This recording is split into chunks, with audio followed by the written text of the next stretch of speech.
Hey everyone, we are getting into the third mini lecture of the semester. I hope the audio is better. I don't know what was going on with my microphone for the first few videos I've recorded, but I'm hoping these earbuds are a little bit better. But we're getting into in this lecture the transition from the individual values into the group values. So we're going to start with commitment and then we're going to get into collaboration. So in terms of defining what commitment looks like specifically when we're talking about it in the social change model of leadership, they define it as an individual's integrity and their innate passion or desire. When it comes to commitment, sustained commitment is driven by one's deep internal passions and motivations. It requires active engagement, follows through on promises, and perseveres despite challenges.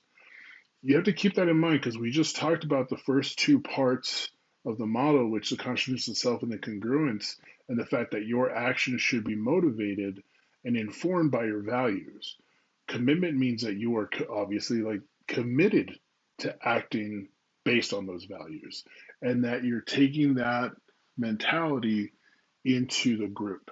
So, what are some of the origins of commitment and what you're committed to and what commitment looks like for you? So, that's intrinsic motivation. It is derived from your personal experiences, whatever spirituality or faith you might have.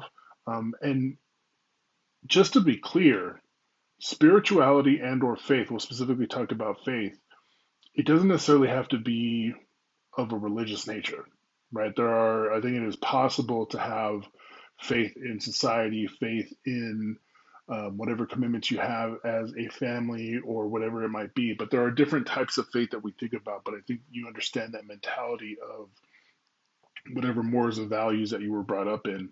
That's part of where your commitment comes from. And then whatever other supportive external environments, where you talk about school, where you talk about when you are talking about maybe like the church that you went to, when you're talking about maybe nonprofits that you worked or volunteered at, all of those things create the origins of your commitment. Now, it's much easier to think about that on an individual level when you're the only decision maker in terms of what you're doing. But then we start getting into the group setting and what does commitment look like in the group level. So group members may have varying levels of commitment in terms of when you start working together and what the common goals are. I see it all the time when folks are doing group work in college classes because there's varying commitment because there's varying goals. For some people, their goal is I need to get an A in every single class. For other folks, their goal is I just need to pass this class so I can graduate.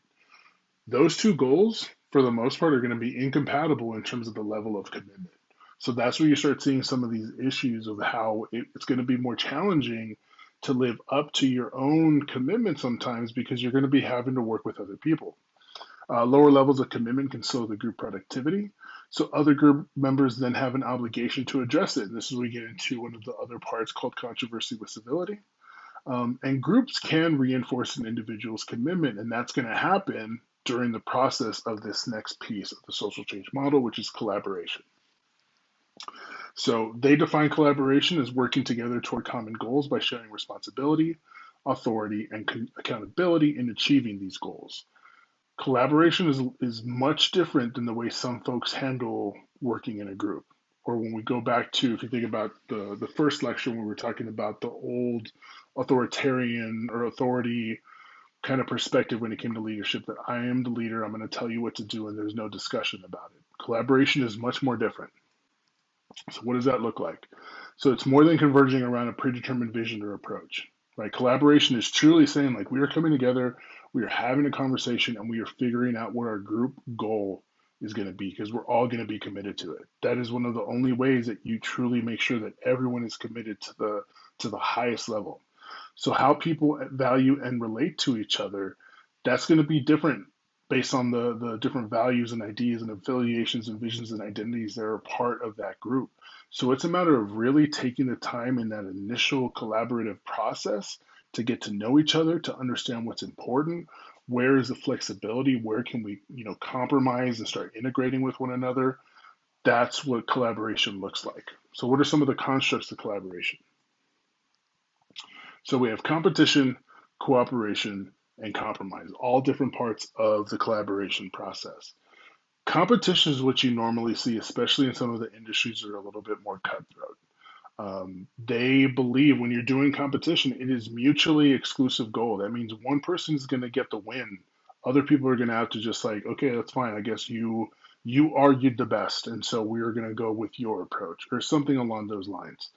The problem with competition is it does not motivate people to do their best. They just want to do better than the other people, right? They don't want to be the worst one. Now, there's always going to be the overachiever who just wants to be the best, but there can only be one if it is a competition. But there are some different approaches in terms of working together and what that could look like. So obviously there's domination, right, where you just overpower someone.